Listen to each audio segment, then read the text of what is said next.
오늘 세미나는 우리 제목에 있는 것처럼 20대, 40대 대상으로 해서 한국에 거주하시는 분들을 대상으로 하는 세미나입니다. 그래서 기본적으로 한국에 계시는데 미국으로 취업을 하시려는 분들을 에게 정보를 제공해드리는 내용이 주로 이루어질 거고요.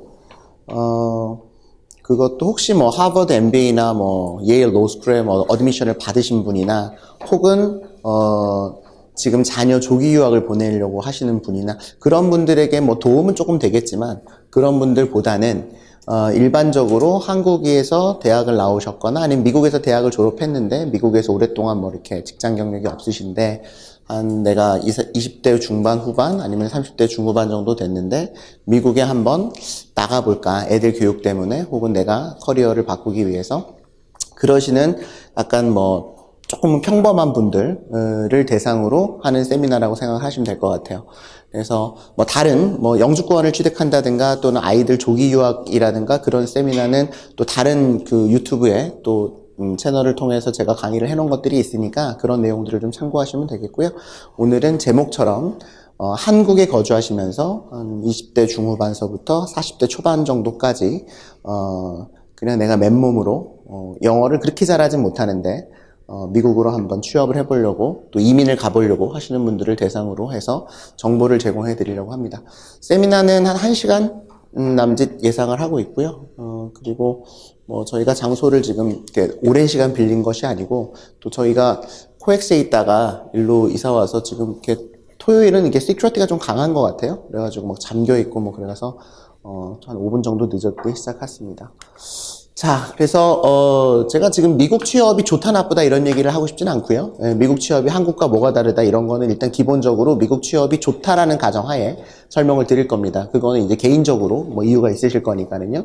내가 미국 취업을 한다는 전제하에 미국 취업을 하려면 어떤 것들이 필요할까? 한국과 뭐 비슷하겠지만 기본적으로 미국 회사에서 뽑아줄 만한 능력이 있어야 될 거고 기업이 나를 인터뷰를 해서 매칭을 해서 뭔가 기회가 있어야 될 거고 그리고 내가 한국이 아니라 미국에서 일을 할 거기 때문에 기본적으로 미국에서 일할 수 있는 리걸 스테이터스를 얻으셔야 된다. 이 세 가지는 너무나 기본적인 것들이고 이 세 가지 중에 하나라도 부족하면 사실상 미국 취업은 어렵다고 보는 거예요. 한국 취업도 마찬가지인데 한국은 여기서 3번은 빠지겠죠. 그죠? 내가 대한민국 사람이기 때문에 내가 비자가 필요 없죠. 한국에서는. 근데 내가 다른 나라, 뭐 미국만이 아니라 다른 나라에서 일하시려면 비자 이슈가 항상 있습니다. 자, 개인 능력이라고 할 때 어떤 능력이냐면은 뭐 간단하죠. 미국 취업할 때 필요한 능력이에요. 그리고 매칭인데도 역시 굳이 미국에 있는 미국인들을 쓰지 않고 한국에서 온 한국 사람을 쓸 만한 그런 기업과 매칭이 돼야 되는 거죠. 네. 그리고 마지막으로 미국에서 적법하게 일할 수 있는 비자가 필요하다. 요 세 가지를 간단하게 설명을 드릴 겁니다. 자, 기본적으로 개인 능력이라고 하면 여기 보시다시피 이거 왼쪽에는 우리가 뭐 미국의 유명한 서치 하는 기관에서 미국의 임플로이어들이 직원을 뽑을 때 어떤 것들을 가장 중요하게 보는가 그러니까 왼쪽에 나와 있는 거고요. 0부터 100까지에서 이제 중복으로 대답을 할 수 있다고 해서 가장 중요한 것은 인턴십 또 재학기간 근무 경력 그러니까 엔트리 레벨의 예라고 생각하시면 돼요. 그러니까 엔트리 레벨 우리가 지금 한국에서 미국으로 가신다는 것은 한국에서의 경력을 거의 대부분 버리고 지금 미국으로 다시 신입으로 간다라고 생각을 하시는 것이 맞습니다.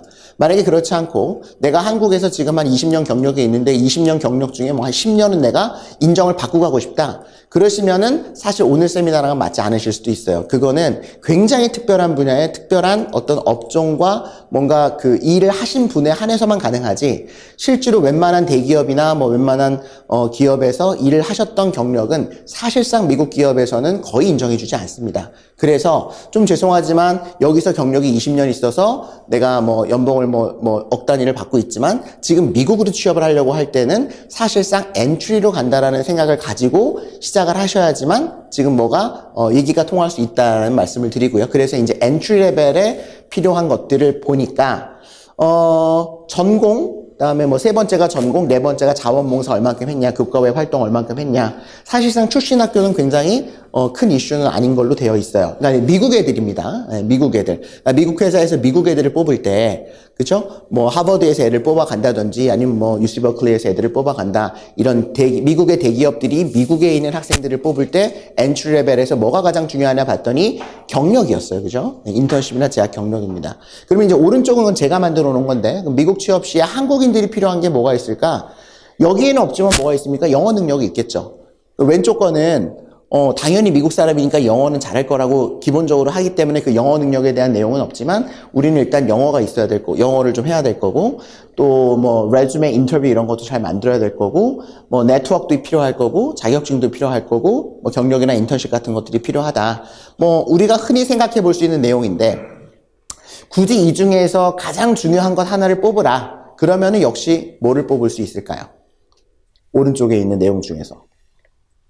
취업을 할 때 엔트리로서 가장 중요한 것 하나를 뽑아라 그러면 많은 한국 사람들은 영어를 생각을 하십니다. 그죠? 영어를 못하는데 내가 미국에서 어떻게 취업을 해? 그래서 보통 예전에도 그렇고 지금도 그렇고 미국 취업을 하겠다고 하는 분은 제가 영어를 잘 못하는데 어떻게, 아니면 제가 영어는 네이티브여서 굉장히 자신 있게 하시는 분들이 있는데, 사실상 영어를 잘하고 못하고 때문에 취업이 되고 안 되고는 좀 아닌 것 같아요. 예. 물론 영어를 잘하면 많이 유리하고 영어를 못하면 좀 불리하죠. 그러나 우리가 생각하는 것만큼 미국 취업을 결정할 때 영어가 차지하는 비중이 절대적이진 않습니다.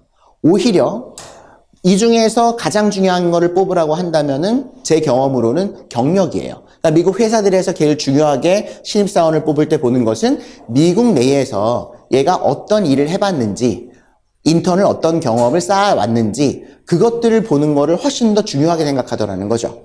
그래서 뭐 굳이 따지면은 경력을 저는 제일 중요하다고 생각을 하고요. 그 다음에 제일 중요하지 않은 거 하나 뽑아라 그러면 대학인 것 같아요. 예, 뭐 한국에서 서울대학을 나왔던, 뭐 연세대학을 나왔던, 아니면 우리가 잘 모르는 뭐 온라인 대학을 나왔던, 사실상 미국에서는 그게 그렇게 중요하지는 않습니다. 그런데 전공은 중요해요. 전공은 이따 설명을 드리겠지만 비자 이슈 때문에 중요하고, 또 중요하지 않은 거 하나 뽑아라 그러면 자격증입니다. 물론 여기 있는 것들은 다 중요한 거예요. 여기에 지금 외모, 뭐 나이 이런 건 안 써놨잖아요. 예. 그러니까 우리나라에서 취업할 때는 외모도 중요하고 나이도 중요하고 부모님 무슨 백그라운드 중요하고 뭐 이런 것도 잘 중요한가 봐요. 우리 대학생들이 취업을 할 때. 그런데 미국에서 취업할 때 그런 건 지금 없고, 기본적으로 자격증이라는 것도 우리나라 사람들이 굉장히 중요하게 생각하는데, 실제로 미국에서 취업을 진행을 해보면 자격증이 그렇게 중요하지는 않습니다. 한국에서만큼 그렇게 중요하지는 않아요. 자격증 있고 경력이 없는 거하고, 예를 들면 내가 변호사나 회사 자격증이 있는데 관련 분야 경력이 하나도 없는 사람하고, 내가 변호사나 회사 자격증이 없는데 관련 분야에서 일을 1년 정도 한 사람하고, 미국 회사는 자격증이 없더라도 관련 분야 경력이 있는 사람 훨씬 선호합니다. 그게 미국이에요.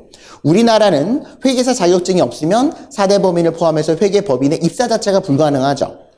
그렇죠? 뭐 아시는지는 모르겠지만, 그런데 미국은 그렇지 않습니다. 미국은 일반적으로 회사를 먼저 들어가고 나중에 회계사 자격증을 따거든요. 그러니까 회계사 자격증을 따고 들어가는 경우가 별로 없어요. 원칙적으로. 왜 그러냐면 이따가도 말씀을 드리겠지만, 대체로 신입사원을 대학으로 직접 가서 빅4들도 3학년에서 직접 뽑아가기 때문에, 인턴을 뽑기 때문에, 시험은 우리가 CPA 시험을 예를 들어보자면 대학교 4학년 끝나고나 학사학위가 있어야지 볼 수가 있기 때문에 사실상 먼저 뽑아버리는 거죠. 그런데 그때 제일 많이 보는 거는 이 학생이 우리 회사에 와서 얼마나 일을 잘할 수 있을까를 실제로 시켜보고, 인턴십을. 그리고 그 중에서 뭐 70% 많게는 80% 학생들한테 너 1년 있다 졸업하고 와서 우리 회사에서 일할 수 있는 풀타임 오퍼를 주는 겁니다. 그게 일단 미국의 채용 시스템인데, 그래서 이런 내용들이 중요하다고 보는 거죠. 예. 가장 중요한 것, 저는 경력이라고 보는 겁니다. 예. 자, 그럼 두 번째, 개인 능력은 그렇다 치고 그럼 기업 매칭은 어떻게 되느냐? 제가 지금 잠깐 설명을 드렸지만 이제 많이 아시겠지만, 한국은 공개 채용이 있기 때문에 대학교 4학년 때 준비가 되어 있건 안 되어 있건 어쨌든 원서를 제출할 수가 있고, 그 원서 제출하고 뭐 어느 회사 큰 기업은 뭐 적성 검사를 보고 시험을 보고 해서 통과가 되면 면접을 하고, 이런 어떤 프로세스가 정해져 있는 나라가 우리나라입니다. 그러니까 공채라는 제도가 있죠. 근데 미국은 신입사원을 뽑을 때도 마찬가지지만 뭐 경력사원은 말할 것도 없고요. 뭐가 없습니까? 공채라는 제도 자체가 없어요. 그러니까는 미국에서 유학을 한 뭐 굉장히 똑똑한 학생들도 굉장히 당황하는 것 중에 하나가 뭐냐면 취업 준비를 4학년 2학기 때 시작을 하는 경우가 많단 말이에요. 4학년 1학기나 2학기 때. 그러면 교수님 어디다가 원서를 내야 돼요? 이거를 물어보는 학생들이 있어요. 이미 그 질문이 나왔다는 거는 이 학생은 취업은 끝났다는 거죠. 거의 불가능합니다. 왜? 미국은 공개 채용이 없기 때문에 어디서 뽑아가냐면 학교에서 회사가 직접 학교로 와가지고 보통은 언제 오냐면 지금 와요. 가을에. 10월, 11월, 3학년. 근데 4학년 학생들로 대상이 아니고 보통 3학년 학생들을 대상으로 인터뷰를 합니다. 지금 3학년 1학기죠. 그 학생들을 대상으로 인터뷰를 해서 얘네들한테 언제 기회를 주냐면은 너 내년 여름에 5월에 학기 마치고 내년 여름에 6, 7, 8월 3개월을 우리 회사 와서 일을 해보지 않을래? 라고 해서 오퍼를 주는 거예요.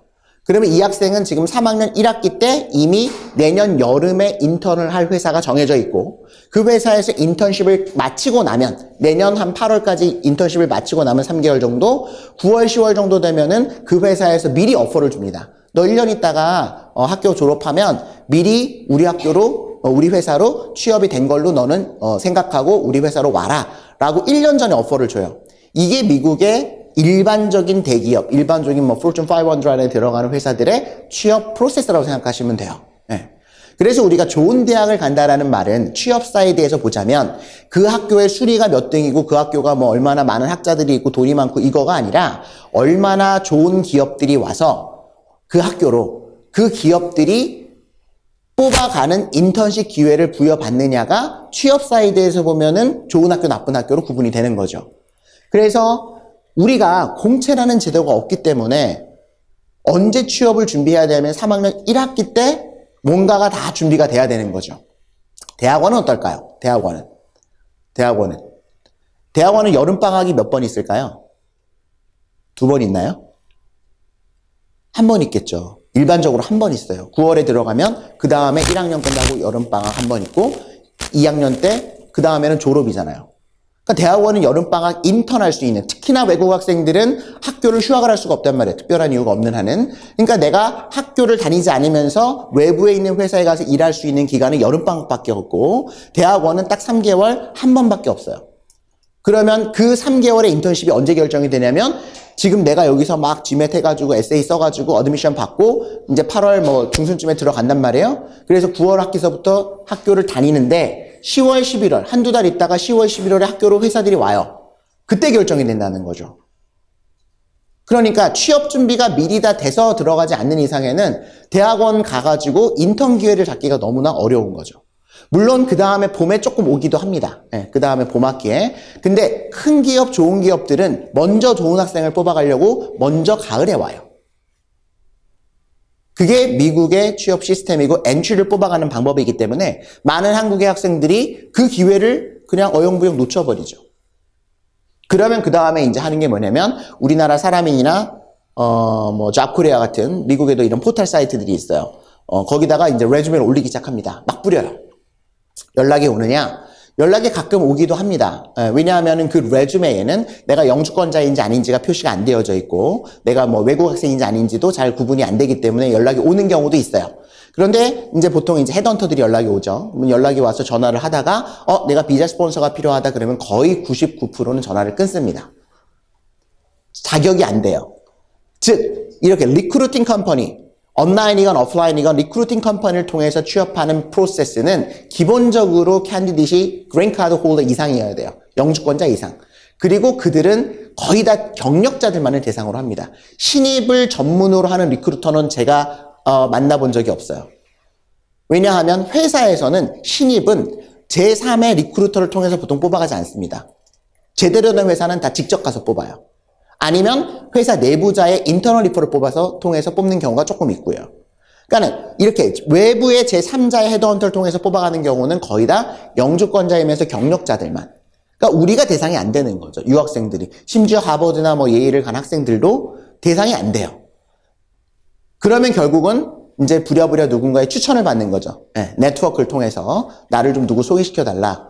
그런데 이제 한국 사람들이 거기서 오랫동안 사는 것도 아니고 또 뭐 네트워크 이렇게 많은 것도 아니고 해서 사실상 교수님들이나 얼럼나이 몇 명을 통하지 않고서는 추천을 받기가 어려워요.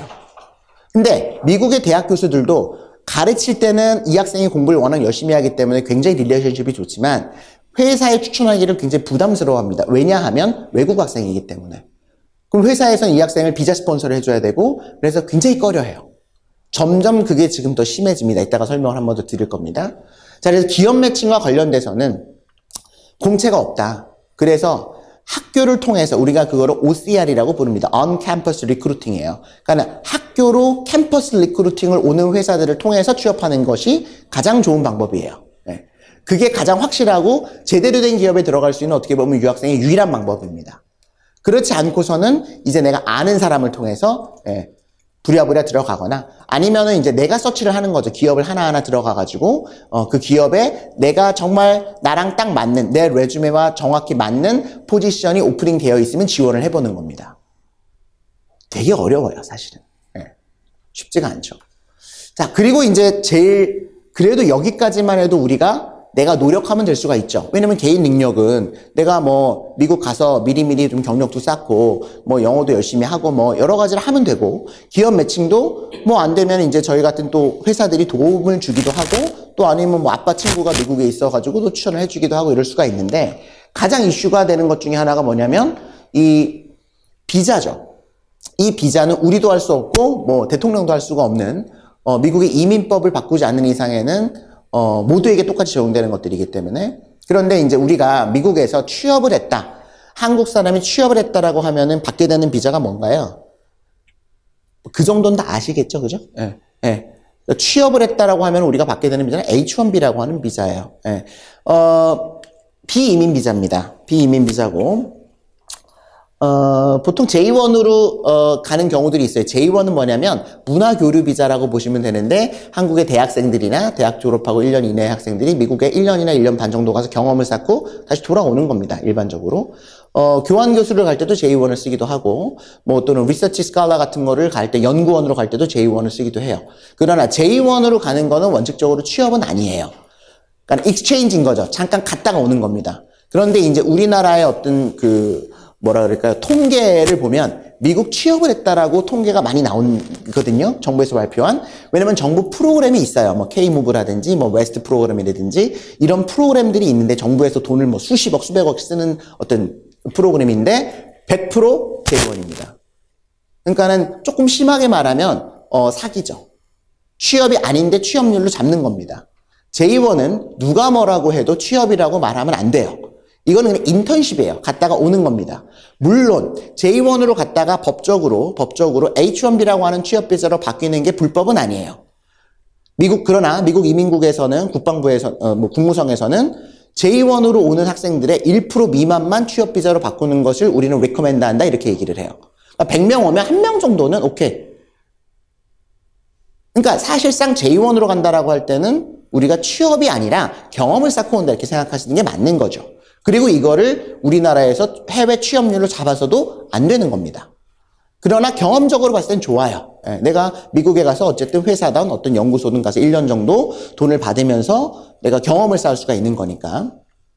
다만 J1도 마찬가지인데 내 전공과 내가 J1으로 가서 그 회사에서 일하는 직무가 매칭이 돼야 됩니다. 그렇지 않으면 비자가 나오지 않아요. 그리고 심사를 합니다. 어디서 국무성에서 심사를 해요. 얘가 정말 여기 와서 1년 동안, 1년 반 동안 배울 만한 캔디데이트이 되는지, 또 얘 전공과 얘의 어떤 경력과 얘가 하려고 하는 일이 뭔가 맞는지 안 맞는지, 이런 것들을 전부 다 확인을 하고, 인터뷰를 회사도 하고, 지원자도 해서 이제 비자를 발급을 하는 거죠. 그게 J1 비자예요. 취업은 아닙니다. 그러면 두 번째, F1, CPT, OPT, 보통은 우리가 미국에서 취업을 했다라고 하면 대부분, 저를 포함해서 대부분 이 과정을 거칩니다. 유학을 가죠. 유학을 가서 내가 학교에서 공부를 하면서 인턴십을 하고 또는 내가 재학 중에 어느 회사와 인터뷰를 해서 그 회사에서 경력을 쌓은 다음에 졸업하고 그 회사에 취업을 하게 되는 거죠. 불법도 아니고 굉장히 자연스러운 일입니다. 그리고 나서 받게 되는 비자가 뭐냐면 맨 오른쪽에 있는 H-1B라고 하는 비자를 받게 돼요. 저게 취업 비자입니다. 그러니까 우리가 취업을 했다라고 하면은 H-1B를 받았다라고 하면 그때부터는 취업이에요. 오케이?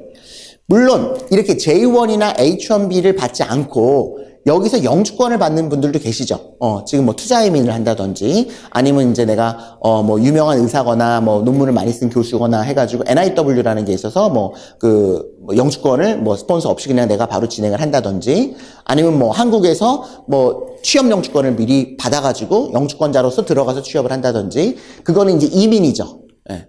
그러니까 이것과 이거는 차이가 있어요. 그러니까 비자라고 하는 것은 이민이 아니고 내가 템퍼러리 미국에서 뭔가 일할 수 있는 포지션을 얻는 것인데 그 포지션을 얻을 때 거의 한 95% 이상이 받게 되는 비자가 H1이라고 보면 됩니다. 물론 M1, 뭐 L1 있는데 M1은 약간 기술직 같은 거 있죠.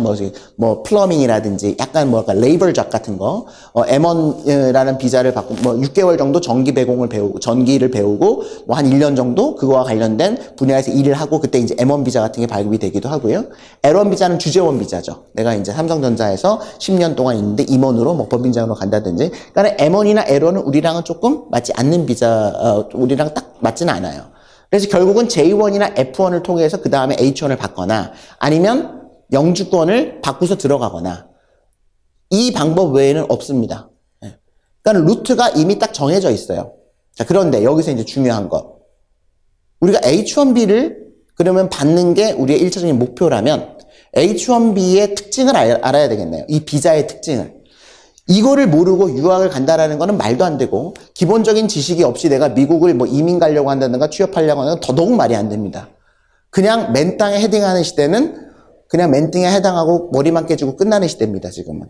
반드시 철저하게 다 준비를 하고 마지막 루트까지를 정한 다음에 가도 실패할 확률이 있는 게 미국이에요. 그렇기 때문에 H1 비자를 조금 뭐 아시겠지만 설명을 드리면 H1 비자는 외국인들한테 발행하는 전문직 단기 취업 비자입니다. 그러니까 미국 애들은 당연히 필요가 없고 외국 사람들한테 미국에서 취업하려고 할 때 발급을 하고요. 핵심은 뭘까요? 첫 번째, 직무와 그 사람의 경력이나 전공이 매칭이 돼야 됩니다. 자, 이 사람이 서울대학교에서 학사학위로 심리학을 받았고 미국에서 뭐 하버드에서 철학으로 석사학위를 했습니다. 그런데 학사 석사를 하면서 이 사람이 CPA도 합격했고 한국 변호사 시험도 합격을 했어요. 그래서 미국에 있는 어떤 회계법인에서 인터뷰를 해서 이 사람의 지식이 워낙에 뛰어나기 때문에 그 사람을 회계사로서 채용을 하기로 했습니다. 회사에서도 오케이, 이 사람도 오케이. 자, 그러면 이 사람은 무슨 비자를 받아야 돼요? 받을 수 있는 비자는 H1B 비자밖에 없다고 보시면 돼요. 그러면 회사에서는 오케이를 했는데요. 그러면 이 사람을 일하게 하기 위해서는 이민국에다가 뭐를 신청을 해야 되죠? 비자를 신청을 해야 돼요. H1B라는 비자를. 그러면 H1B를 심사할 때 이민국에서는 뭐를 볼까요? 그 사람의 자격증을 보지 않습니다. 자격증에 관심이 없어요. 기본적으로. 그 사람의 경력을 봅니다. 이 사람이 만약에 회계법인에서 6년 이상 경력이 있다. 그러면 전공이 뭐 학부는 심리학이었고 석사는 철학이었어도 이 사람의 전문가로 인정받을 수 있는 가능성이 높아져요. 또는 그런데 이 사람이 아무 경력 없이 그냥 자격증만 하나 땄다. 그러면 이 사람을 전문가로서 인정할 가능성이 굉장히 떨어집니다. 회사에서 오케이를 했음에도 불구하고. 왜냐하면 전공이 사이콜러지고 필라소피니까. 그 사람의 학교를 보지 않습니다. 그 사람의 회사를 보지 않습니다. 그 사람이 연봉을 보지 않습니다. 뭐만 봐요? 적합성을 보는 거예요. 그 사람의 전공과 경력이 이 사람의 job position, job title과 매칭이 되는지 안 되는지가 H1B를 받을 수 있는지 없는지 핵심이라고 보시면 돼요. 물론 부수적인 것들도 있어요. 뭐 연봉이 얼마 이상이 돼야 되고 그 회사가 규모가 얼마가 돼야 되고 이런 것들도 있지만 우리가 생각하듯이 야 내가 회사 자격증 있고 내가 하버드 나왔는데 중요하지 않아요. 전공이 중요하다라는 거죠. 첫 번째입니다. 두 번째, 이 H1B는 신청 기간이 있어요. 언제 신청을 받냐면 매년 4월 첫째 주 딱 한 주만 신청을 받습니다. 4월 첫째 주에. 물론 4월 첫째 주부터 신청을 할 수가 있고 이게 미달이 되면 그러면 계속해서 5월달, 6월달, 7월달에도 원서를 낼 수가 있어요. 신청을 할 수가 있는데 지금 H1B를 최근 5년 동안 보면은요 4월 첫 주에 쿼터가 있는데 보통 85,000개예요. 네, 다 해서. 그러니까 외국 애들이 미국에서 취업하려고 하는 사람들 중에 85,000명한테만 포션을 열어주는 건데 보통 몇 개가 지원이 되냐면 25만 개에서 뭐 21만 개에서 25만 명이 지원을 합니다. 그러니까 경쟁률이 보통 3대1 정도 되는 거죠. 그렇기 때문에 4월 첫째 주에 그냥 마감을 시켜버려요. 4월 첫째 주 도착분에 한해서만 이제 기회를 주는 겁니다. 그리고 나서 8만 5천 개만 뽑아야 되는데 몇 개가 왔어요? 20몇만 개가 왔으니까 뭘 할까요? 추첨을 합니다. 추첨을 해요. 뺑뺑이. 갑자기 내가 초등학교 1학년 때부터 보딩스쿨에 가서 매년 거의 억을 쓰면서 10만 불씩 쓰면서 한 15년을 미국에서 공부를 해가지고 한국말을 한마디도 못하고 나는 영어가 훨씬 편하고 학교도 하버드를 나가고 그리고 지금 내가 20만 불짜리 지금 오퍼를 받아서 일을 하고 있는데 갑자기 내 인생이 뭐로 바뀌어요? 뺑뺑이 인생으로 바뀌는 거예요. 그래서 뺑뺑이를 해가지고 추첨이 탈락이 되면 걔는 내년으로 넘어갑니다. 내년에 다시 지원을 해볼 수 있는 기회가 생기는 거죠. 그러면 걔는 어떻게 될까요? 보통은 바로 회사에서 잘립니다. 일을 하고 있어도. 보통 OPT 기간에 일을 하고 있는데 회사에서는 OPT 기간 끝날 때까지 얘를 채용하지 않는 게 일반적이에요. 왜냐면 OPT가 뭐 한 6개월, 8개월 남았지만 얘 있어봤자 어차피 6개월이다 나갈 수밖에 없는 아이니까 가르치고 싶지 않은 거죠, 회사에서는. 두 번째, 이 뺑뺑이에 문제가 있어요. 추첨이죠, 추첨. 그리고 이제 두 번째가 시기의 문제이고, 세 번째가 이제 그 쿼터의 문제입니다. 쿼터. 지금 말씀드린 뺑뺑이. 총 8만 5천 개고요. 석박사 쿼터가 2만 개가 따로 있는 거예요. 그러니까 미국에서 석사나 박사를 했어야 되고, 그리고 석사 박사를 아무 데서나 하면 안 되고, 미국 이민국에서 인정하는 대학에서 대학원에서 석사를 한 경우에 한해서 또는 박사를 한 경우에 한해서 먼저 2만 개 쿼터가 있습니다. 그래서 여기서 1차로 뺑뺑이를 돌려요, 추첨을. 그리고 떨어지면 6만 5천 개 학사학위자들하고 한 번 더 추첨을 합니다. 그러니까 석사학위자들은 훨씬 유리한 거죠. 그죠? 두 번의 추첨 기회가 있으니까. 그럼에도 불구하고 떨어지는 경우도 있긴 있습니다. 자, 기본적으로 이 세 가지 조건을 알고 계셔야 돼요. 직무와 내 전공 또는 경력이 매칭이 돼야지만 가능하다. 두 번째는 4월 첫째 주에 이게 신청이 가능하다. 그러니까 지금 만약에 지금 우리가 10월 달인데 미국에 있는 어떤 회사하고 한국에 계시는 분하고 저희가 스카이프 인터뷰를 잡아드렸어요. 그럴 수 있습니다. 워낙 뭐 경력이 뛰어나고 뭐 내가 지금 한국에서 한 20만 불 받는데 나 지금 5만 불만 받아라도 가고 싶다. 근데 IT 굉장히 큰 경력자예요. 한 20년 경력자예요. 미국에서 7만 불 줄 테니까 오래요. 그래서 인터뷰에서 오케이 났습니다. 언제까지 기다려야 됩니까? 지금 못 들어가요. 비자가 없기 때문에. 내년 4월 달에 그 회사에서 이민국에다가 서류를 보내야 됩니다. 그러면 그 다음에 뭘 해요? 뺑뺑이를 돌려요. 그래서 5월 말이나 6월에 결과가 나와요. 뺑뺑이 결과가, 추천 결과가. 그러면 봉투를 뜯어서 이민국에서 심사를 합니다. 심사가 뭐 짧게는 한 달, 길게는 3개월, 4개월 걸려요. 그래서 빨리 들어가도 10월 첫째 주에 들어가실 수가 있어요. 9월 마지막 주. 자, 그러면 현실적으로 지금 뭔가 직원이 필요한데 지금 인터뷰를 해서 비자를 내년에 만들어갖고 내년 가을에 오는 사람을 지금 인터뷰를 해서 뽑을까요? 웬만한 회사에서는 안 뽑겠죠. 아주 뭐 대단한 사람이 아니면. 그러니까 사실상 그렇기 때문에 한국에서 직접 미국으로 H-1B를 받아서 간다는 거는 거의 불가능하다고 보시면 돼요. 법 때문에. 네, 법 때문에.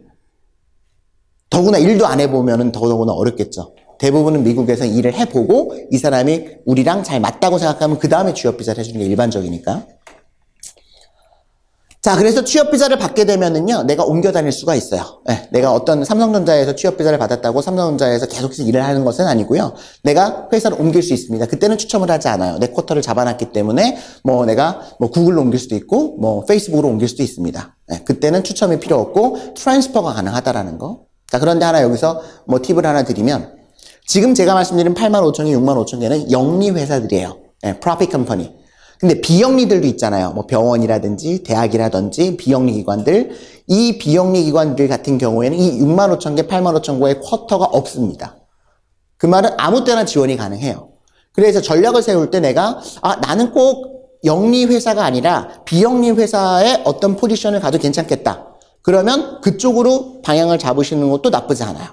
뭐 교수들이 그렇죠. 네, 교수들은 꼭 4월 1일 날 늘 필요가 없어요. 쿼터가 없기 때문에 6월 1일에 늘 수도 있고 8월 1일에 늘 수도 있습니다. 무슨 말인지 이해가 되시죠? 그런데 단점은 비영리로 내가 H1을 받으면 계속해서 비영리로만 옮겨 다닐 수가 있어요. 비영리를 받았는데 내가 영리기업으로 옮길 때는 이거는 다시 기다렸다가 추첨을 해야 됩니다. 이해되시죠? 그래서 이런 것들을 기본적으로 알고 처음에 내가 어디로 학교를 정할까, 그리고 어디로 지역을 정할까가 이제 시작이 되는 거죠. 자, 왼쪽에 지금 보는 게 미국 유학생 비율이고요. 오른쪽이 H1B 취득 비율이에요. 네, 최근 자료입니다.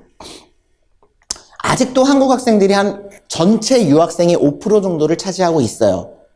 아직도 많이 갑니다. 한국에 또 교육이 또 뭐 일장일단이 있기 때문에 자녀의 어떤 그런 것들을 위해서도 이제 유학을 많이 보내는데, 오른쪽은 뭐냐면 H1B 취득 비율이에요. 나라마다.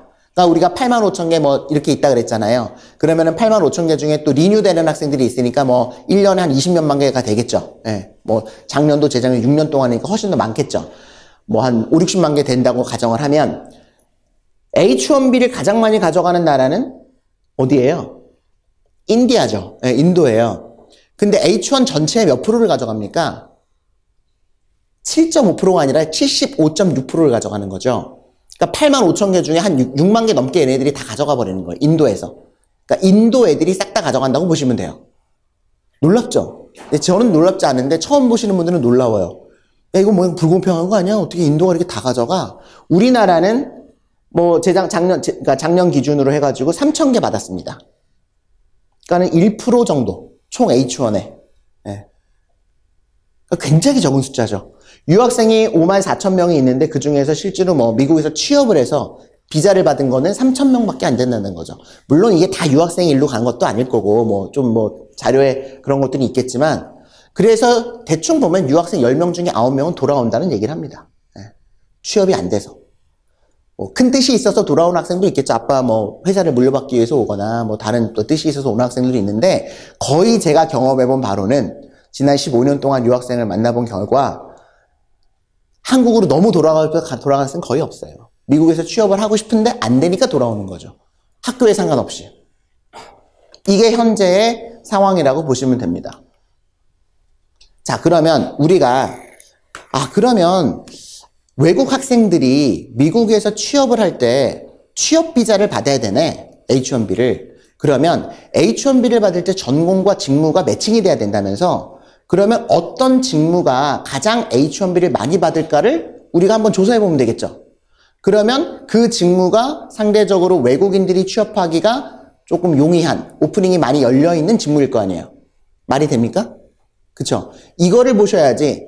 이제 많은 분들이 또 미국 취업하면은요, 구글에 네이버 치면 안 되겠죠. 구글 쳐야 되겠죠. 구글에 들어가서 뭐를 보시냐면은 미국에서 취업이 제일 잘 되는 전공, 이거를 쳐요. 그럼 뭐가 나옵니까? 외국인들이 취업이 잘 되는 전공이 아니라 미국 애들이 취업이 잘 되는 전공이 나와요. 또 미국 애들에 맞춰갖고 통계 자료가 나옵니다. 별로 우리랑은 상관이 없어요. 그거를 보고 우리가 뭐를 정하기 시작하면은 정말 시간 낭비를 하는 경우들이 많습니다. 그거는 미국 애들 얘기예요. 미국에서 잘하고 먹고 한 애들. 그러면 외국인들이 미국에서 취업이 잘 되는 거는 간접적으로 볼 수 있는 건 H1B 자료예요. 뭐 어디 가서나 찾아보실 수 있는데요. 뭐 잘 보이시는지 모르시겠지만 그냥 대충만 읽어드리면 1위. 압도적으로 많은 게 거의 20만 개가 소프트웨어 디벨로퍼. 그 다음에 6만 개가 컴퓨터 오큐페이션. 또 6만 개가 컴퓨터 시스템 애널리스트. 소프트웨어 디벨로퍼가 한 2만 7천 개. 컴퓨터 프로그래머가 2만 6천 개. 6등이 컴퓨터 시스템 애널리스트가 1만 4천 개. 오퍼레이션 리서치 애널리스트가 1만 3천 개. 1등서부터 7등까지가 전부 다 컴퓨터와 관련된 IT와 관련된 잡들이에요. 그렇기 때문에 H1의 75%라는 어마어마한 숫자를 다 누가 가져간다고요? 인도가 가져갑니다. 그래서 뭐 미국에서 조금이라도 뭐 누가 친척이 있거나 친구가 있거나 들어보시면 아시겠지만 IT 부서는 전부 다 인도 애들이에요. 회사에 상관없이. 뭐 로펌이건 어카운팅 펌이건 IT 기업은 말할 것도 없고. 그리고 그만큼 인도는 IT 헤드헌팅 하는 기업들이 엄청난 파워를 갖고 있습니다. 어디서 데리고 올까요? 인도에서 직접 데리고 와요. 인도에서 직접 데리고 와서 자기네 회사에서 H1을 줍니다. 그리고 구글이나 페이스북으로 파견을 보내요. 그리고 일을 잘하면 6개월 있다가 H1 트랜스퍼를 보내주는 거죠. 그게 인도의 리크루팅 시스템이에요. 근데 인도에서 직접 데리고 오는 애들이 이미 미국 프로젝트를 받아갖고 5년, 6년 일하던 애들이에요. 당연히 영어는 뭐 걔는 영어 쓰니까. 그러니까 우리가 경쟁하기가 굉장히 어려워요. 이미 프로젝트를 하던 애들이고 미국에 대해서 너무 잘하는데 인건비가 너무 싸요. 3인 1조로 보통 움직이는데 진짜 닭장 같은 데서 살면서 왜냐면 걔네가 딱 6개월, 1년만 버티면 얼마를 받을지 아니까 버티는 거죠. 그래서 70%를 싹 다 가져갑니다. IT 분야를. 그나마 남아있는 게 뭐 8등, 8등의 매니지먼트 애널리스트. 경영 분석이에요. 이제 기업으로 들어가는 거죠. 예. 그 다음에 9등이 accountant auditor. 그러니까 이제 비즈니스 쪽이에요. 경영 쪽이죠. 회계, 뭐 재무는 조금 다르고.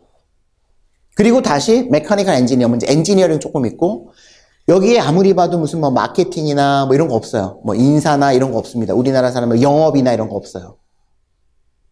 이게 미국의 현실입니다.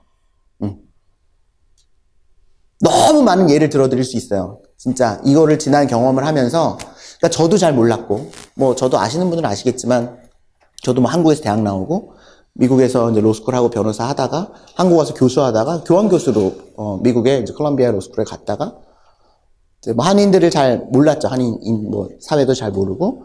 그리고 이제 제 이게 본연의 잡도 아니었고, 뭐 지금도 아니긴 하지만, 유학생들이 아니라 거기 있는 교민분들을, 좀 도와주고 하다가, 유학생들로 하다 보니, 뭐 저는 이민 변호사도 아니니까 이제 그래서 이제 부랴부랴 비자가 뭔지도 좀 공부하고, 저도 잘 몰랐어요. 네, 저도 잘 모르고, 그런데 이게 지금 보니 그래서 이제 저도 연봉이 제일 높은 잡이 뭘까 관심이 이제 생겼으니까 그럼 한인들을 위해서 내가 뭘 해줄 수 있을까. 그러니까 액추어리 이런 게 굉장히 연봉이 높더라고요. 액추어리 혹시 들어보셨어요? 보험계리사?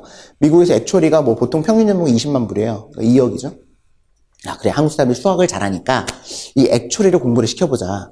그래서 액추어리로 전부 다 취업을 시키면 좋겠네. 그래서 액추어리 정말 전국에 액추어리가 몇 명 안 되더라고요, 한국 분들. 그래서 이제 수소문을 해가지고 강의를 찍고 시험이 있고 8단계까지 있거든요. 근데 보통 한 4, 5단계까지만 합격하면은 거의 취업이 보장이래요.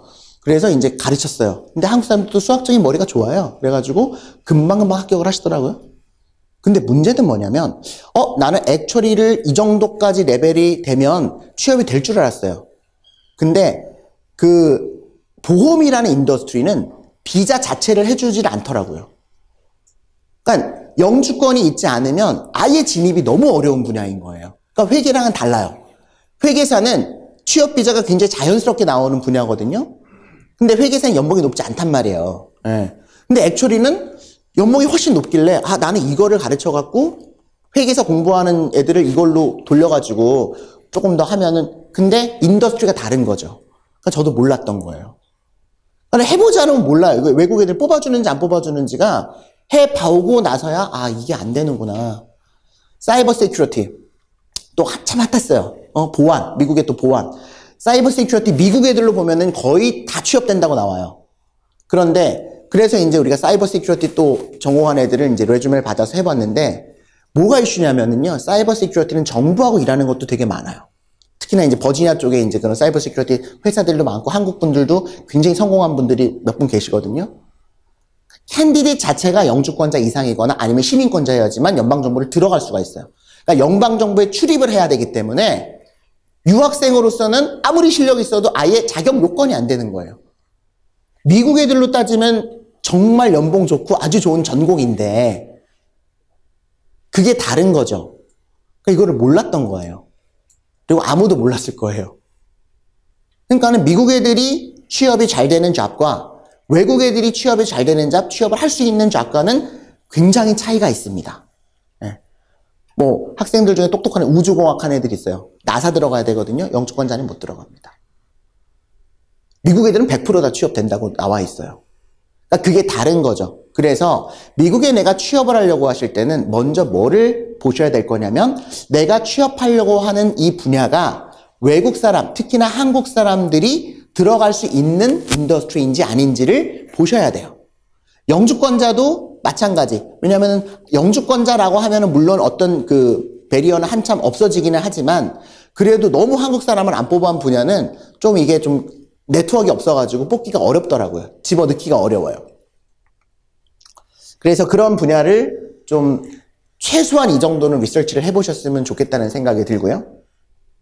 자, 그럼 미국 취업의 루트는 지금 말씀드린 거 세 가지입니다. 가장 평범하고 가장 많은 그리고 제대로 된 기업을 갈 수 있는 것은 유학을 가는 거예요. 뭐 실제로 좋은 하버드나 예일을 가는 것도 있지만 어쨌든 학생 비자를 만들어야 해서 미국에 들어가는 겁니다. 들어가서 내가 뭐를 해요? 학교를 다니면서 경력을 쌓는 거죠. 미국 내 경력을 쌓는 거예요. 미국에서. 그리고 ESL을 하시면 안 돼요. 영어 학원을 다니시면 안 되고요. 반드시 학위를 하셔야 됩니다. 그래야 뭐를 받을 수가 있어요? OPT라고 하는 Optional Practical Training이라고 하는 졸업하고 나서 1년 내지 3년 동안 미국에서 내가 비자 없어도 돈을 받으면서 일할 수 있는 신분을 만드셔야 되는 거죠. 그런 신분을 만드는데 문제가 없는 학교로 진행을 하셔서 학교 다니자마자 학교 다니면서 경력을 쌓고 취업 준비를 하시고 학교를 다니는 도중에 내가 OPT가 나기 전에 OPT 전에 취업이 돼야 되는 거죠. 그리고 취업 비자를 받는 겁니다. 이게 순서예요. 네. 다른 거는 이제 J1으로 가는 경우가 있겠죠. 근데 아까도 말씀드린 J1은 취업은 아니다. 물론 J1으로 갔다가 뭐 저희도 이제 많은 한국의 대학들에서 요청이 있으니까 미국의 좋은 회사에서 J1을 뽑아달라고 하는 경우들이 있거든요. 그래서 J1으로 갔다가 취업 비자로 바뀌는 경우도 있습니다. 그리고 거기서 만나서 결혼하는 경우도 있고, 그러나 J1의 목표 자체가 취업은 아니에요. 그러나 뭐 이렇게 바뀌는 경우도 있으니까, 뭐 하나의 예라고 보실 수는 있겠고, 마지막으로는 영주권을 받는 거죠. 한국에서부터. 지금 요즘에 이제 취업 영주권 한 2년 반에서 3년 걸리고, 투자 이민도 뭐 임시 영주권까지 금방 나오니까, 근데 지금 이제 그 투자 이민은 금액이 많이 올라가가지고 좀 달라진 것 같아요. 영주권자가 됐다 그래서 미국 취업이 되는 것은 아닙니다. 예, 미국에서 태어나면 전부 다 시민권자인데 그럼 전부 다 잡이 있어야 되겠죠. 근데 그렇진 않아요. 영어를 잘한다 해서 다 취업이 되느냐? 그러면은 길거리에서 국어란을 다 영어 잘하지만, 취업을 하지는 못하죠. 준비가 되어 있어야 됩니다. 그러나 신분은 분명히 중요한 이슈인 것은 맞고, 그래서 저는 오늘, F1에 맞춰서, 그러면 영어를 특별히 아주 잘하지 못하고 그냥 뭐 조금 할 수 있을 것 같고, 또 돈이 내가 무슨 몇십억이 있는 것도 아니고 그냥 여유 자금이 조금 있고, 그런데 내가 공부할 준비는 좀 되어 있고, 그리고 한국에서 보다는 미국에서 한번 도전해 보고 싶고, 그런데 뭔가 마땅한 방법이 없을까? 괜히 여기 아파트 전세금 빼가지고 갔다가 쫄딱 망해가지고 다시 왔을 때 내가 이제 한국에서 갈 곳도 없어지는 거 아닌가? 그래서 미국 취업을 이제 망설이시는, 또 고민하고 계시는, 또는 자녀들 때문에도 내가 가고 싶은데 지역을 어떻게 해야 되고, 그런 분들에 대해서 조금 더 팁을 드리려고 합니다. 자, 그래서 F1 비자를 통한 미국 취업은 반드시 2단계를 거치죠. CPT는 뭐예요? CPT는 내가 학교를 다니면서 인턴십을 하는 겁니다. 학교를 다니면서. 여러 번 강조드리지만 미국에서 취업을 할 때 가장 중요하게 보는 것은 아까 우리가 초기 화면에도 보셨듯이 재학 중 경력, 인턴십이에요. 미국 회사라면은 기본적으로 그거를 가장 큰 팩터로 봅니다. 가장 큰 팩터로 봐요. 그래서 우리가 대학원을 간다고 지금 가정을 하면 대학원이 1년에서 2년 과정이라고 우리가 예를 들면 대학원 1학년 때 무조건 인턴십을 해야 돼요. 가자마자. 또는 가서 뭐 한 학기 정도는 뭐 적응한다고 치고 2학기나 또는 여름방학 반드시 경력을 쌓아야 됩니다. 그리고 OPT를 받아야 되죠. OPT는 졸업을 하고 받는 게 이제 OPT입니다. 졸업하고 보통은 1년, 그리고 이제 오바마가 2016년서부터 이거를 27개월에다가 36개월로 늘려놨어요. 17개월 연장이었는데 지금 24개월까지 연장이 돼서 36개월을 지금 우리가 OPT를 쓸 수가 있거든요. 다만 어떤 전공들은, 우리가 들어보셨지만 스템 전공들, 그죠? 네, 스템 전공들.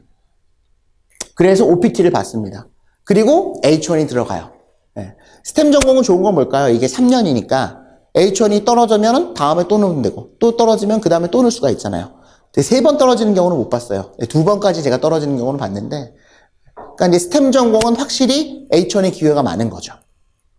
그리고 영주권과 H1B는 별개예요. 네, 그래서 H1B를 하고 있지 않아도 영주권 들어갈 수가 있고요. 내가 학생일 때도 영주권 들어갈 수가 있습니다. 영주권을 신청하는 건 누구냐면 회사가 신청하는 거예요. 내가 얘를 지금 오랫동안 데리고 있고 싶은데 얘가 지금 학생이어가지고 얘를 스폰서해줘가지고 난 영주권을 만들어주고 싶다. 그래서 내가 리거란 신분만 갖고 있으면 그게 학생 비자건 뭐 H1이건 OPT건 상관없이 한국에 있어도 상관없습니다. 회사가 스폰서를 해주면 이 학생이 영주권을 취득을 할 수가 있어요. 그래서 어떤 경우에는 H1B를 넣는데 추첨해서 떨어져서 바로 회사가 영주권을 진행을 해갖고 H1B 없이 영주권으로 취업이 되는 경우도 있습니다. 물론 영주권이 예전 같은 경우에는 3순위가 막 7년, 8년 걸렸거든요. 근데 지금 3순위 학사학위자들 같은 경우에 뭐 길면 3년, 짧으면 1년 반이면 영주권이 이제 취득을 할 수가 있도록 지금 좀 짧아졌기 때문에 오히려 또 그렇게 해서 운이 좋으면 H1B가 떨어지고 영주권으로 가는 경우들도 저희 그 학생분들 중에 계셨어요. 자, 그러면 이제 CPT란 지금 설명을 드린 거죠. 과거에는요, 우리가 과거라고 하면 한 4, 5년 전, 트럼프 이전이라고 이제 생각하시면 될 것 같은데, 과거에는 우리가 좋은 학교를 가고 또 좋은 학교가 아니더라도 여름방학 인턴십을 할 때 무급이면 그냥 웬만한 미국 회사에서 받아줬습니다. 돈을 안 주는 거니까. 원래 학생들은 돈을 받을 수가 없잖아요. 근데 돈을 받으려면 어떻게 해야 되냐면은 학교에서 미리 CPT를 신청을 해야 돼, 학교에다가. 미리 신청을 해야 됩니다. 회사가 미리 정해져서, 자, 회사가 언제 정해진다고요? 3학년 1학기 때 정해져요. 그죠? 그러면 3학년 2학기 때, 대학원이면은요, 1학년 1학기 때 정해져요. 그러면 1학년 2학기 때 학교에다가 내가 올 여름방학에 9월에 가가지고 3개월 동안 인턴을 하기로 내가 어프로브를 받았어. 그러니까 이걸 신청을 한다. 라고 신청을 먼저 해야 돼요. 그러면 학교에서 CPT 어프로버를 해줍니다. 근데 학교마다 팔라스가 다 달라요. 어떤 학교는 CPT 신청을 할 때 돈을 받는 학교도 있고요. 마치 이게 여름학기 같은 느낌도 있어요. 여름에 내가 수업 대신에 가서 인턴을 한다. 그래서 학점을 주는 학교도 있고, 어떤 학교는 반드시 교수 추천서를 받아오라 그러기도 하고, 어떤 학교는 회사에서 레터를 받아오기로 그러기도 하고, 회사마다 달라요. 또 어떤 학교마다 달라요. 어떤 학교는 이거를 5월에 신청을 받아주는 학교도 있는데요. 5월 말에 내가 회사에서 일을 하는데 5월 뭐 첫째 주까지만 신청해도 된다는 학교도 있지만, 어떤 학교는 3월 초까지 신청하지 않으면 요번 여름 CPT 못 쓴다 이렇게 되는 학교도 있어요. 그러니까 내가 학교를 갈 때는 우리 학교의 CPT 파버스가 어떻게 되는지 반드시 확인을 하셔야 됩니다. 왜 그러냐면 지금 말씀드리지만 과거에는 무급 인턴십이면 CPT를 쓰지 않아도 웬만하면 외국 애들을 받아줬어요. 돈이 안 나가니까. 고용이 아니잖아요. 근데 트럼프가 자꾸만 뭐라고 이거를 엠퍼스 하냐면 외국인들의 경우 CPT 신청을 안 하면 무급 인턴을 쓰지 말도록 하고 있어요. 그러니까 많은 미국 로펌이나 어케어링 펌에도 우리가 학생들을 이렇게 넣어보면은 과거에는 이런 피드백이 안 왔어요. 무급인데 뭐 학생이 똑똑하고 CPA도 합격했고 뭐 변호사도 합격했고 그러면은 오케이 무급이면 얘랑 인터뷰해봐갖고 애가 마음에 들면 그냥 뽑아줬거든요. 무급이니까. 네. 그런데 지금은 피드백이 꼭 옵니다. 이 학생이 우리 회사에 일할 수 있는지 없는지를 학교가 가지고 레터 받아오라 그래요. 그럼 학교에다가 이거를 보내잖아요. 학교에서 레터 안 써줍니다. CPT 신청을 안 해놨으면.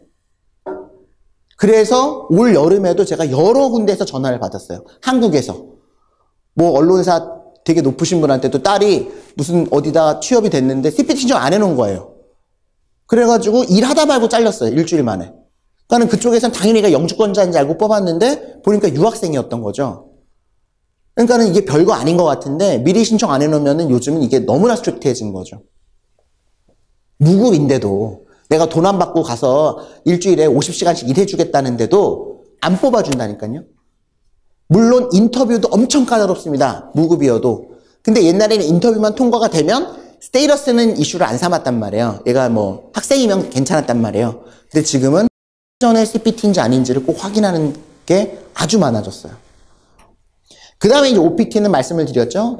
졸업을 하고 나서 다 OPT를 쓰려면은요, 기본적으로 내가 1년 이상을 미국에 체류했어야 됩니다.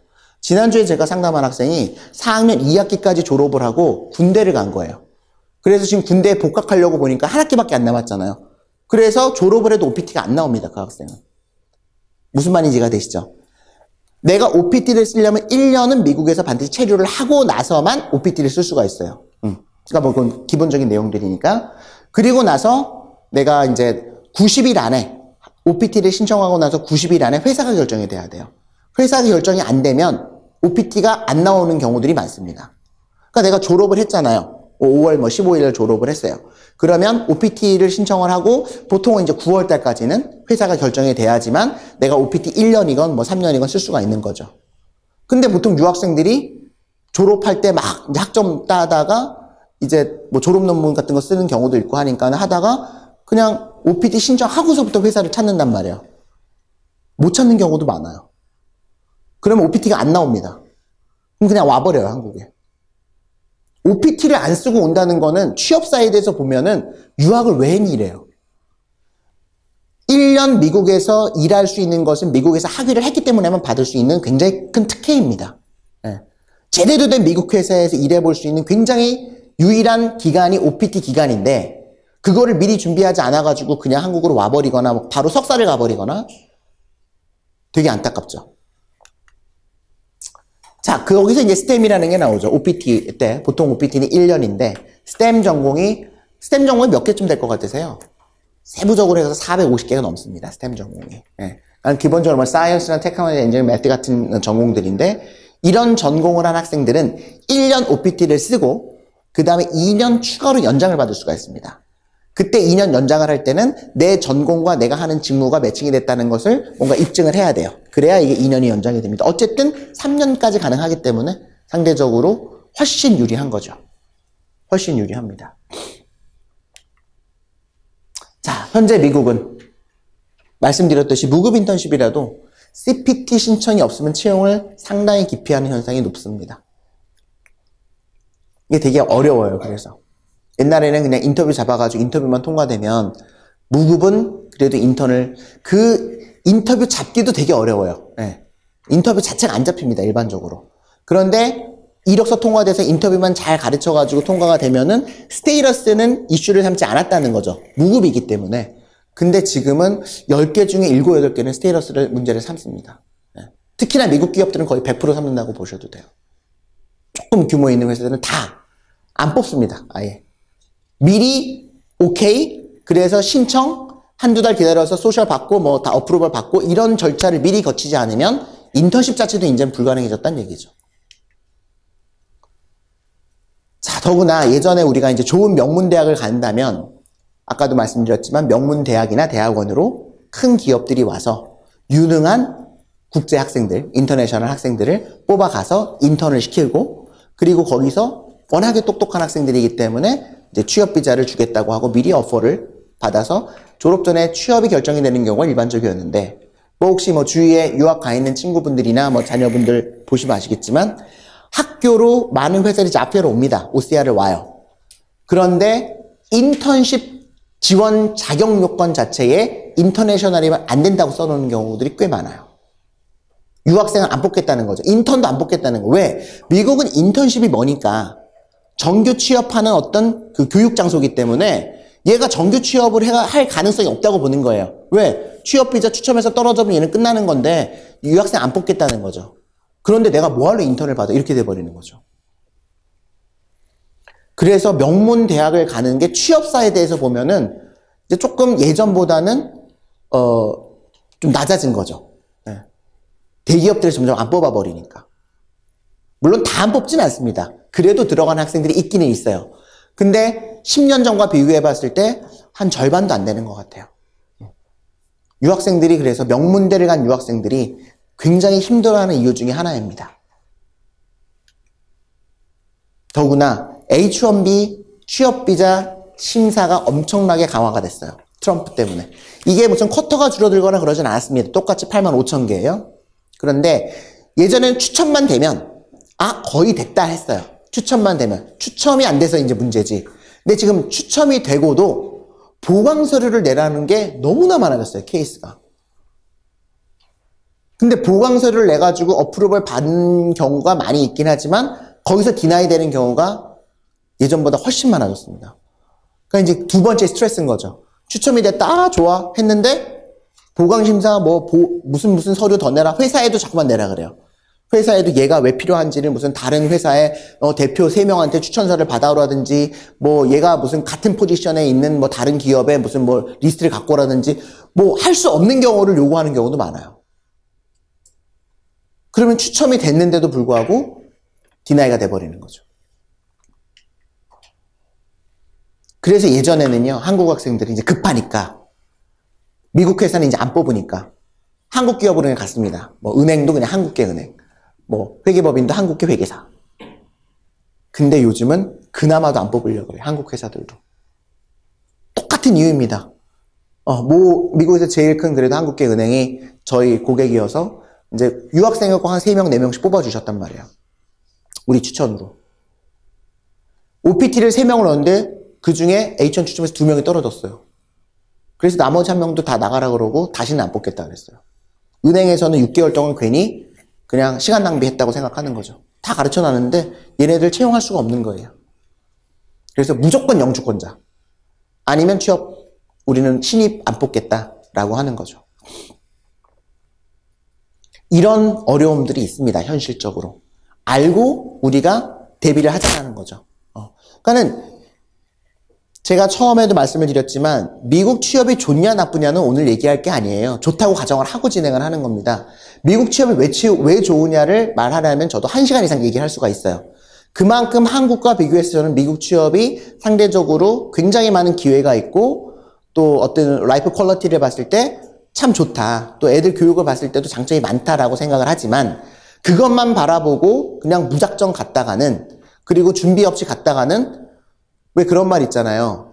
10년 전, 20년 전에 들었단 말인데 미국에서 인생은 공항에 픽업을 나온 사람의 직업이 뭐였느냐에 따라 결정된다 이런 거 혹시 들어보셨어요? 안 들어보셨어요? 제가 미국에 처음 갔는데 누가 그런 말을 하더라고요. 택시 운전사 아저씨가 공항 픽업 나오는 사람 잡 따라가 이렇게. 그게 왜 그래? 저는 되게 웃었거든요. 근데 가만히 보면 그런 경우들이 되게 많더라고요. 왜? 정보가 이렇게 많은데도요. 뭔가 들어갈 데가 없어서 그냥 친한 사람들이 하는 거. 비즈니스도 그래요. 누구 친한 사람이 세탁소 하면 그냥 세탁소? 누구 친한 사람이 델리 하면 델리? 누구 친한 사람이 다 소개거든요. 미국은 이렇게 무슨 시험 봐서 들어가는 것도 없고 공채로 들어가는 것도 없고 다 소개인데 나를 소개시켜 줄 수 있는 사람은 한정이 되어 있단 말이야. 나 픽업해준 내 친척이라든지 내 친구라든지. 그러니까 그 사람의 갖고 있는 정보 내에서만 움직여지는 경우가 많은 거죠. 그게 아직까지 그러면 안 될 거 아니에요. 이제는 인터넷 시대고 이제는 얼마나 많은 정보들이 있는데 미국 가서 그냥 어영부영 하다 보면 뭐가 될 것 같은데 지금은 점점 더 어려워졌습니다. 비자도 어렵고. 그래서 영주권 사기도 많고 한국 사람 교회 가가지고 맨날 상해당했다는 얘기를 많이 듣고 영주권 10년 동안 어떻게 해서 몇억 해서 했는데 그때 와서 다시 CPA 하겠다고 취업 준비하겠다 그러고 너무 이런 사례들을 많이 보다 보니 야 한국에서 미국을 가는 거는 좋겠으나 충분히 준비를 하고 가야 된다. 대비를 하고 가야 된다라는 의미에서 말씀을 드립니다. 제가 보건대 이런 이유들 때문에 저는 미국에서 한국 분들이 미국 취업이 안 되는 것 같습니다.